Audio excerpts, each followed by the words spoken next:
па? Сізді видеоға түсіріп бір сұрақ қойсам болады ма? Иә.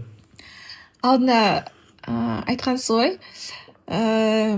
егер сенде қыз болса, сол қыз туу керек деп. Қыз көп болған дұрыс деп. Неге? Жоқ, енді бала жақсы ғой, қызым, бала жақсы. Енді мен де өзің білесің ғой.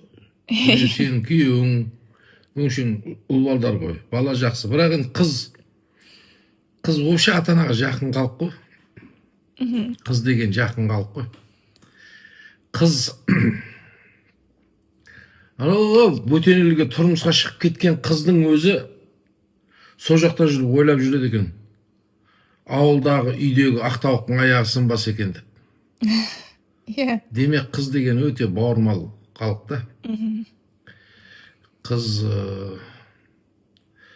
енді балалар демек қыз деген өте бауырмал халық та. Қыз енді балалар аман болсын. Енді балалар қалай айтсам болады. Балалар жаңа қалтасында ақшасын саған бүйтіп беруі мүмкін. Әкеме мына ақша ары қарай емделіп ал деп ауырып жатсаң. Олар өйткені оны Алла солай жаратқан. Мейірім кішкене аздау да. Олар ойлайды жаңа ақша болса болды, бүкіл проблема шешіледі дейді да. Мәре беріп кетуің. Қыз бала жаныңда айналып жүгіріп жүреді ғой.